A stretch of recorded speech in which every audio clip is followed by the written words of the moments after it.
araw po, ako po si Maylin Vallarta po ng Oton SMGB chapter. Ako po ay nagsimula rin negosyo bago pa man pandemic. Pakunti-kunti lang doon na sa mga katabing bahay para pang sapin-sapin ba sa mga pangangailangan na medyo pinakapos dahil na pandemic at nagkaroon pa ng problema dahil po yung asawa ko hindi nakabalik ng barko dahil po congested na yung halos niya.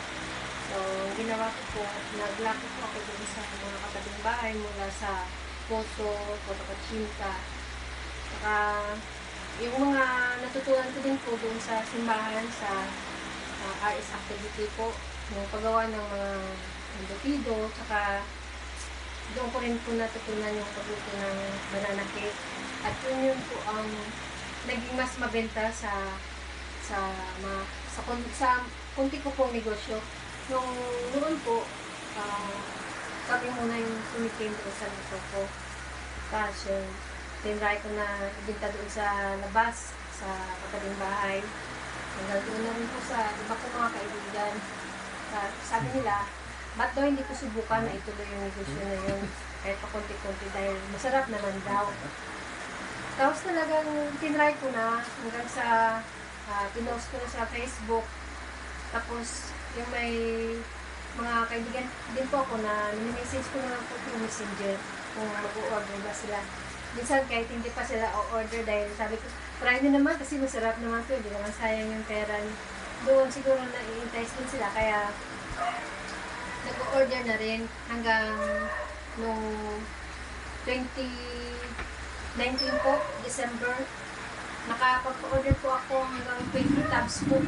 Doon naging masaya ako dahil sabi ko, sana ito na yung maging simula ng negosyo ko na kahit pa paano, makatulong din po ako sa pamilya na bilang asawang babae, hindi lang naman po na asawang pangbahay lang tayo. Dapat marunong din naman po tayong tumulong kahit konti dahil na din po 4 yung anak namin at puro pala estudyante.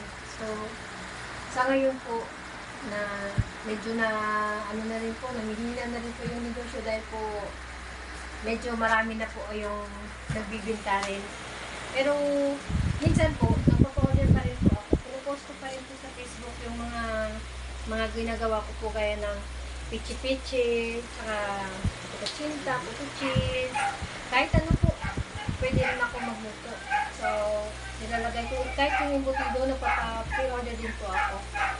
So, sa ngayon, plano ko na naman po, sana na magkaroon po ako ng sarili ko po, kahit oven lang, na makagawa din po. At na-improve ko pa po yung skills ko sa pagluluto ng cake, dahil gumagawa na din po ako ng cake. Yun lang po, sana po ay matupad na din po yung pangarap ko na magkaroon ako ng oven na kahit pa paano po, doon na kahit sa labas na bahay, makapagbinta po ako ng mga tinapay na alam ko na listin po ng mga tao doon sa labas